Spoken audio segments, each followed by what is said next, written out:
నమస్తే సిరిజన్ న్యూస్ కి స్వాగతం. నా పేరు యశ్వంత్.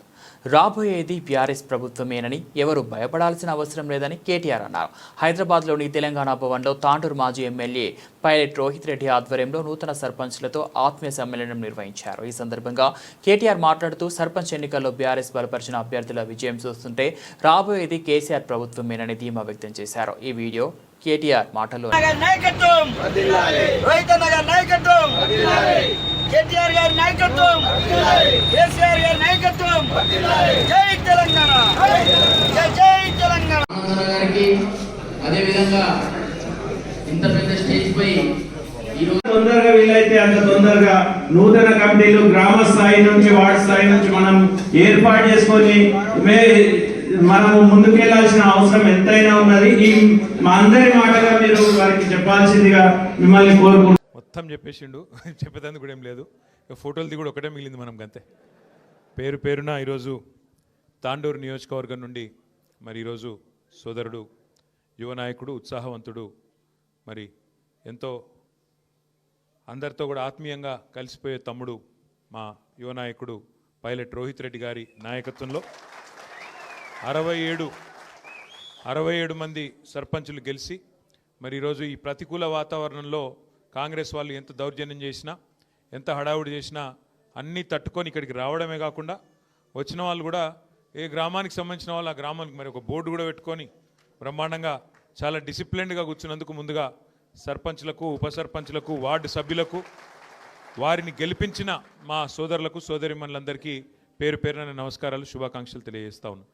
వేదిక పైన ఉన్న పెద్దలు గౌరవనీయులు మాజీ మంత్రివర్యులు గౌరవ ఎమ్మెల్యే పెద్దలు అన్న తలసాని శ్రీనివాస్ యాదవ్ గారు, గౌరవ మాజీ మంత్రివర్యులు కరీంనగర్ ఎమ్మెల్యే అన్న గంగుల కమలాకర్ గారు, మాజీ మంత్రివర్యులు పెద్దలు శ్రీనివాస్ గౌడ్ గారు, వికారాబాద్ జిల్లా పార్టీ అధ్యక్షులు మాజీ శాసనసభ్యులు సోదరులు మెతుకో ఆనంద్ గారు, మాజీ శాసన మండలి సభ్యులు అన్న కర్నె ప్రభాకర్ గారు, శ్రీశైల్ రెడ్డి గారు, అట్లాగే మరి ఈరోజు మండల ప్రెసిడెంట్లు మన తాండూర్ నియోజకవర్గానికి సంబంధించి బషీరాబాద్ మండల ప్రెసిడెంట్ గారు నర్సిరెడ్డి గారు, యాలాల్ మండల ప్రెసిడెంట్ గారు రవీందర్ రెడ్డి గారు, పెద్దేముల్ ఇప్పటిదాకా చాలా బాగా మాట్లాడిన సోదరుడు శ్రీనివాస్ గారు ఎడవాయన శ్రీనివాస్ గారు, తాండూర్ మండల పార్టీ అధ్యక్షుడు వీరేందర్ రెడ్డి గారు, కోట్పల్లి మండల పార్టీ అధ్యక్షులు మహేందర్ గారు, అట్లాగే వేదికపై ఆసీనులైన శకుంతల గారు, శివ గారు, రామ్లింగారెడ్డి గారు, రమేష్ గారు, ఉమాశంకర్ గారు, అశోక్ గౌతమ్ గారు, పేరు పేరున అందరికీ నమస్కారం, స్వాగతం.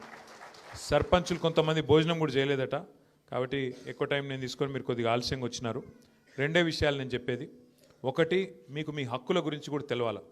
సర్పంచు అట్లాగే సర్పంచ్ కానీ ఉప సర్పంచ్ కానీ వార్డు సభ్యులు కానీ మీ హక్కులు మీ నిధులు మీ విధులు మీకే రాజ్యాంగం ప్రకారం సంపూర్ణంగా మీకే చెల్లుతాయి తప్ప ఇందులో ఏ ఎమ్మెల్యే కానీ ఏ రాష్ట్ర ప్రభుత్వం కానీ వాళ్ళ పాత్ర ఉండదు అనే మాట నేను మీకు గుర్తు చేస్తూ ఉన్నా.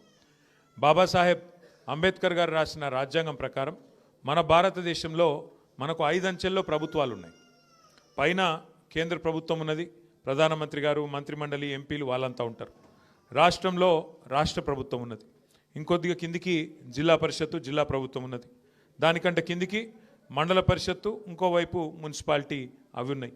ఇక గ్రామ స్థాయిలో ఎక్కడైతే పల్లెల్లో ప్రజలు ఉన్నారో మహాత్మా గాంధీ చెప్పినట్టు పల్లెలే పట్టుకొమ్మలు అనేది అయితే చెప్పినారో అక్కడ కొలువుదీరిన గ్రామ పంచాయతీలకు మీరు ఇవాళ కథానాయకులు కథానాయికలు. అయితే ఇక్కడ మీరు అర్థం చేసుకోవాల్సిన విషయం ఏంటి అంటే, ఇంతకుముందు శ్రీనివాస్ యాదవ్ గారు ఒక మంచి మాట చెప్పినారు. ఇవాళ ఇదేదో మీకు వచ్చే డబ్బులు అంటే మీకు ఇచ్చే నిధులు ఇవేదో రేవంత్ రెడ్డి జేబులకి వెళ్ళో లేకపోతే స్పీకర్ ప్రసాద్ గారో లేకపోతే మీ ఎమ్మెల్యే గారి ఇంటి వెనక పొలమమ్మో ఇస్తున్న పైసలు కావు, లేదా ఇక్కడ ఈ వేదిక మీద కూర్చున్న నాయకుల సొంత ఆస్తులు కావు, ఎవరి కూడా ఇవి సొంత పైసలు కావు. ఇవి ప్రజల సొమ్ములే, ప్రజలు పన్నుల రూపంలో కట్టిన పైసలనే మళ్ళీ తిరిగి మనం ప్రజల అవసరాలకు అనుగుణంగా మనం ఖర్చు పెట్టేందుకే మనందరం ప్రజల సొమ్ముకు ధర్మకర్తల్లాగా సర్పంచులుగా ఎమ్మెల్యేలుగా ఎంపీలుగా మనందరం ఉన్నాం. రాజ్యాంగంలో ఏం రాసినారు స్పష్టంగా అంటే, మీకు ఫైనాన్స్ కమిషన్ ద్వారా ఎక్కడ పల్లెల్లో ప్రజలు ఎంతమంది ఉన్నారు, పట్టణాల్లో ప్రజలు ఎంతమంది ఉన్నారు, దానికి అనుగుణంగా పల్లెల్లో ఎంతమంది ఉంటే దానికి అనుగుణంగా అన్ని డబ్బులు ఫైనాన్స్ కమిషన్ ద్వారా మీకు మంజూరైతాయి. అయితే ఫైనాన్స్ కమిషన్ ద్వారా వచ్చే పైసలు ఏవైతుంటాయో, ఉదాహరణకు రూపాయి వచ్చిందనుకోండి ఫైనాన్స్ కమిషన్ నుంచి, అందులో స్ట్రెయిట్గా గ్రామ పంచాయతీకి 85 పైసలు నేరుగా మీకు ఫైనాన్స్ కమిషన్ డబ్బులు మీకే వస్తాయి. ఒక 10 పైసలు మండల పరిషత్కు పోతాయి, 5 పైసలు మాత్రమే జిల్లా పరిషత్కు పోతాయి. కోర్స్ జిల్లా పరిషత్కు మండల పరిషత్కు వేరే నిధులు కూడా అలాగుంటాయి. గ్రామ పంచాయతీ కూడా ఇంకేమైనా ఇతర రెవెన్యూ ఉంటే ఉంటుంది ఫైనాన్స్ కమిషన్ కాకుండా. మన ప్రభుత్వం ఉన్నప్పుడు ఏం చేసేది మనం అంటే కేసీఆర్ గారి ప్రభుత్వం ఉన్నప్పుడు పైకెళ్ళి రూపాయి వస్తే మనం కూడా ఒక రూపాయి తోడేసి మీకు పల్లె ప్రగతి అనే కార్యక్రమం కింద ప్రతి నెల ఉద్యోగులకు జీతం ఇచ్చినట్టు పల్లెలకు కూడా పల్లె ప్రగతి నిధులు మనం మంజూరు చేసేది. ఇందులో ఎవ్వరికి కూడా ఏలు పెట్టే అవకాశం లేదు. సీదా సర్పంచ్ గారి ఖాతాలో గ్రామ పంచాయతీ ఖాతాలో ఆ పైసలు వస్తాయి. నిన్న మొన్న నేను చూసిన ఒక కాంగ్రెస్ ఎమ్మెల్యే మాట్లాడుతున్నాడు, నేను బీఆర్ఎస్ ఎమ్మెల్యేలకు బీఆర్ఎస్ సర్పంచ్లకు ఇందిరమ్మ ఇండ్లు ఇయ్య అంటుండు. ఇందిరమ్మ ఇండ్లు ఇచ్చేది ఆయన చేతులు ఏం లేదు. ఇందిరమ్మ కమిటీ నోటి పెట్టిండ్రు, కానీ అల్టిమేట్గా గ్రామ పంచాయతీ తీర్మానం లేకుండా ఎవరికి కూడా ఇండ్లు రావు. మొత్తం బాసులు మీరే ఉంటారు, సంతకాలు పెట్టేది మీరే. నెంబర్ 1 యాద పెట్టుకోండి. గ్రామ పంచాయతీ కింద తీర్మానం చేసి ఇగో ఫలానా వాడు కాంగ్రెస్ వాడు కాబట్టి ఇచ్చిండ్రు, ఇది కరెక్ట్ కాదు అంటే కొట్టుడు పోతుంది, చెల్లదు కూడా చెల్లదు. మీరే బాసులు, మీరే కథానాయకులు తప్ప వాళ్ళ చేతులు ఏముండదు. అట్లాగే రేపు కొత్త పెన్షన్లు ఇచ్చేదున్నా, పెన్షన్లు పెంచేదున్నా, ఇంకేమన్నా కొత్త పథకం పెట్టేదున్నా లిస్టు పెట్టాలి. గ్రామంలో ఎక్కడ పెట్టాలి లిస్టు? గ్రామ పంచాయతీలో పెట్టాలి. పెట్టాలంటే ఎవరు పెట్టాలి? మళ్ళా మీరే సర్పంచ్ గారు, ఉప సర్పంచ్, వార్డు సభ్యులు. మీరు లేని వాళ్ళదేం నడవదు. ఇన్ని రోజులంటే ఆటలు నడిచినాయి, మీరు లేకుండే సెక్రటరీలను అడ్డం పెట్టుకొని అధికారులను అడ్డం పెట్టుకొని ఆట ఆడింది. ఇప్పుడు నడవే. ఇంకా ఇప్పుడు మన వాళ్ళు 67 మంది గెలిచారు కాబట్టి మీరు ఎక్కడోళ్ళు అక్కడ ప్రజల కోసం గట్టిగా మాట్లాడతారు కాబట్టి తాండూరులో రేపటి నుంచి కథ మారుతుంది. ఇక వాళ్ళు నాకు తెలిసి అయితే ఈ ఎలక్షన్ చూసినాక, ఇక్కడ రిజల్ట్ చూసినాక జెడ్పీటీసీ ఎంపీటీసీ పెడతారని నేనైతే అనుకుంటలేను. ఎందుకంటే మన ప్రభుత్వం ఉన్నప్పుడు ఇప్పుడే సీనన్న చెప్పినట్టు అన్ని మనమే గెలిచినాం. కిందికేళ్ళ మీద దాకా మొత్తం గల్లీ టు ఢిల్లీ మనమే గెలిచినట్టువి. కానీ వీళ్ళ ప్రభుత్వం వచ్చినాక వీళ్ళకి నిజంగా ఎంత నిజాయితీ లేని మనుషులు అంటే, రేవంత్ రెడ్డి గారి ప్రెస్ మీట్ నేను కూడా చూసిన. మొదల 5 నిమిషాలు ఏం చెప్పిండు? 66% వచ్చినాయి, ఇవన్నీ కూడా మా ముఖం చూసి వేసిండ్రు, మా పరిపాలనకు ప్రజలు ఇచ్చిన కితాబు అని మొదల 5 నిమిషాలు చెప్పిండు. అటెన్గా ఎవరో విలేకరు అడిగిండు ఒక 5 నిమిషాల తర్వాత, సార్ మరి చక్కగా రాలేదు కదా ఏం సంగతి అంటే, అవన్నీ మాయి కావే, అవన్నీ కింద ఊళ్ళల్లో లోకల్ పరిస్థితులు బట్టి ఉంటాయి, మాకేముంటుంది అని మొత్తం మాట ప్లేట్ ఫిరాయించేసిండు ఒకటే ప్రెస్ మీట్లా. ముందు 5 నిమిషాలు ఒక తీరుగా, ఆఖరికి ఒక తీరుగా. అందుకే నేను ఎప్పుడు చెప్తుంటా, రేవంత్ రెడ్డి గారిలో 2 మనుషులు ఉంటారు, ఒకడు రాము, ఇంకోడు రెమో. అపరిచితుడు. అప్పుడే గ్లోబల్ సమిట్ అని డ్రామా చేస్తాడు, పెద్ద 5 లక్షల కోట్లు వచ్చినాయి, 6 లక్షల కోట్లు వచ్చినాయి అంటాడు. మళ్ళీ అప్పుడే మనది బిచ్చప్ బతుకు, మనకి ఆడ పైసలు ఉన్నాయి, ఢిల్లీకి పోతే చెప్పులు ఎత్తుకపోతారు అంటున్నారు అని ఇంకో దిక్కు అట్లా మాట్లాడతాడు. ఎవలేందో నిజం అర్థం కాదు మనకు. కానీ ఒకటి మాత్రం వాస్తవం, ఇవాళ ఇందాక పెద్దలు చెప్పింది అక్షర సత్యం. ఇవాళ కాంగ్రెస్ ఎమ్మెల్యేలు చెప్తారు, మీరు నేను చెప్పుడు కాదు. ఆయన పాపం మహబూబ్నగర్ ఎమ్మెల్యే ఉన్నాడు, మీ పక్కకే ఉంటాడు ఆయన చెప్పిండు శ్రీనివాసరెడ్డి ఏమన్నాడు నిజాయితీగా, మా కాంగ్రెస్ గవర్నమెంట్లో మా ఎమ్మెల్యేలకి పైసలు దిక్కులేవు, పేరెంటాలకు పోతున్నాం తప్ప మాకేం పని లేదు పాడలేదు, ఏం చేయాలి అని ఆయన చెప్తా ఉన్నాడు. ఇంకొక ఎమ్మెల్యే చెప్పి ఏం చేసిండు, ఆయన ఎల్లారెడ్డి నియోజకవర్గ ఎమ్మెల్యే, కాంగ్రెస్ ఎమ్మెల్యే, ఆయన ఇక రేవంత్ రెడ్డి పైసలు ఇస్తలేడని చెప్పి నిధులు అభివృద్ధి కోసం సీదా ప్రపంచ బ్యాంకుకు ఉత్తరం రాసేసిండు. ప్రపంచ బ్యాంకు నాకు 100 కోట్ల అప్పు ఇవా, మా ముఖ్యమంత్రి గారు ఇస్తలేడు అన్నాడు. కాబట్టి ఒకటి గుర్తుపెట్టుకోండి మీరు పక్కా, కాంగ్రెస్ ఎక్కడ ఉంటుందో ప్రోగ్రెస్ అక్కడ ఉండదు. కాంగ్రెస్ ఉన్నంతకాలం ప్రోగ్రెస్ మర్చిపోవుడే. ఇంకో 2 ఏళ్ళు మనకు కష్టాలు తప్పయి. కేసీఆర్ గారు ఉన్నప్పుడు గ్రామాలు ఎట్లుండే, ప్రతి ఊర్లో ఒక నర్సరీ, ప్రతి ఊళ్ళో మొక్కలు పెంచే కార్యక్రమం, ప్రతి ఊళ్ళో చెత్త తీసేందుకు ఒక ట్రాక్టర్, మొక్కలకు నీళ్లు పోసేందుకు ఒక ట్యాంకరు, ఆ చెత్త తీసి పారేసేందుకు ఒక దగ్గర వేసేందుకు డంపింగ్ యార్డ్. మనుషులు చచ్చిపోతే ఇదివరకు పొలాల కాడనో లేకపోతే వాక్ కాడనో చెరువు కాడనో దాన సంస్కారాలు చేసేది. కానీ కేసీఆర్ గారి ప్రభుత్వం వచ్చినాక వైకుంఠ ధామాలు ప్రతి ఊళ్ళో మనం కట్టుకున్నాం. అట్లే పిల్లలు ఆడుకునే తందుకు ప్రతి ఊళ్ళో క్రీడా ప్రాంగణాలు, పెద్ద మనుషులు వాకింగ్కి పోదలుచుకుంటే ప్రతి ఊళ్ళో పల్లె ప్రకృతి వనాలు. దేశంలో ఎక్కడ ఉన్నాయా ఇవన్నీ? ఎక్కడ భారతదేశంలోని 28 రాష్ట్రాల్లో ఏ రాష్ట్రంలో ఈ పరిస్థితి లేదు. ఇది మనం ఇచ్చుకుంటున్న సర్టిఫికేట్ కాదు. కేంద్ర ప్రభుత్వం ప్రతి సంవత్సరం ఉత్తమ పంచాయతీలకు అవార్డులు ఇస్తుంది. ఏం చేసినారు తెలుసా కేంద్ర ప్రభుత్వం వాళ్ళు? ఒక సంవత్సరం 22-21లో అనుకుంటా, 2021-22 మొత్తం భారతదేశంలో సంసద్ ఆదర్శ గ్రామీణ యోజన అనే కార్యక్రమం కింద 20 ఉత్తమ పంచాయతీలు ఎక్కడున్నాయి అని లెక్కదీస్తే 20కి 20 తెలంగాణలో ఉన్నాయని చెప్పి కేంద్ర ప్రభుత్వం ప్రకటించింది. గది కేసీఆర్ గారు చేసిన పని. అట్లాగే జనాభా పరంగా తీసుకుంటే మన రాష్ట్రం కేవలం 3%, భారతదేశం మొత్తం జనాభాతో పోలిస్తే 3% జనాభా తెలంగాణది. కానీ జాతీయ ఉత్తమ పంచాయతీ అవార్డులు పంచాయతీరాజ్ దినోత్సవం రోజు కేంద్ర ప్రభుత్వం ప్రకటిస్తే 3% జనాభా ఉన్న తెలంగాణ 30% అవార్డులు గెలుచుకున్న విషయాన్ని నేను మీకు గుర్తు చేస్తూ ఉన్నా. ఇంత అద్భుతంగా కేసీఆర్ గారి ప్రభుత్వంలో పల్లెలు బాగా చేసుకున్నాం, పట్టణాలు బాగా చేసుకున్నాం, పని చేసుకుంటూ పోయినాం. సరే, తాండూరులో కేవలం 6,000 స్వల్ప తేడాతోనే మనం ఓడిపోయినాం, పెద్ద మెజారిటీ ఏం కాదు. కానీ సరే, ఓటమి ఒక ఓటుతో ఓడిపోయినట్టే, టాస్లో పోయినట్టే. ఇక మీకు తెలుసు, సర్పంచ్లకు పార్లమెంట్ ఎలక్షన్ గెలుచుడు ఈజీ, కానీ పంచాయతీ ఎలక్షన్ గెలుచుడు కష్టం అబ్బా. ఎందుకంటే మీకు ఎరికే, ఒక్కొక్క ఓటుకు అంత విలువ ఉంటుంది. ఇక ఒక్కొక్క మనిషిని పట్టుకోవాలి, బతిమలాడాలి, దండం పెట్టాలి, అయ్యా అప్ప అనాలి. మీరు వాగ్దానాలు ఇచ్చింటారు, మీరు చాలా మాటలు చెప్పింటారు, నేను ఇది చేస్తా అది చేస్తా అని. కాబట్టి నాకు తెలుసు మీకు కష్టం. అందుకే మీకు ఇచ్చే మాట ఒకటే, ఈ 2 ఏళ్ళు కొంత కష్టం ఉంటుంది మనకు. ఎందుకంటే వీళ్ళ దగ్గర పైసలు లేవు, వాళ్ళు పైసలు ఉన్నాయని ఢిల్లీకి పంపట్లోనే బిజీగా ఉన్నారు వీళ్ళంతా.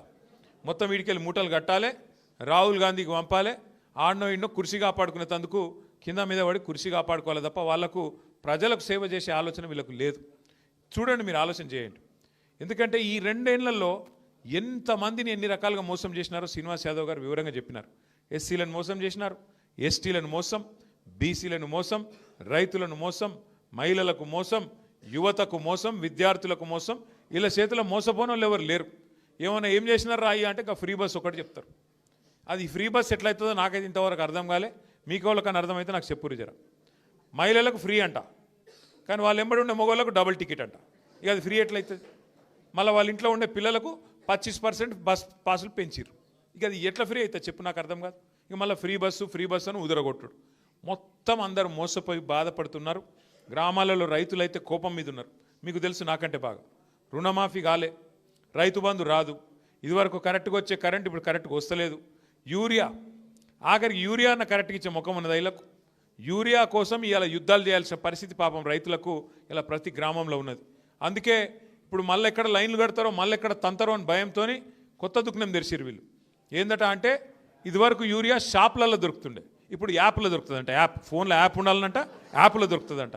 మరి షాప్లో యూరియా అయినోడు యాప్లో ఇస్తాడే? నాకు తెలియ కడతా, ఆడు ఉంటేనే కదా ఇది ఇచ్చేది.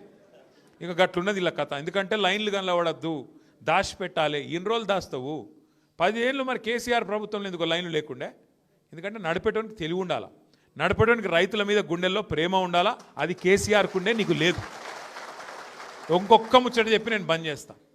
ఏమన్నా అడిగినావు అనుకో గట్టిగా, ఏమా ఎందుకు చేస్తలేరు, మరి 100 రోజులు 6 గ్యారెంటీలు అన్నారు కదా, ఏడవైనా స్వామి అంటే ఒకటే అబద్ధం చెప్పుడు నేర్చుకున్నారు. ఇక అప్పుల పాలైపోయింది రాష్ట్రం.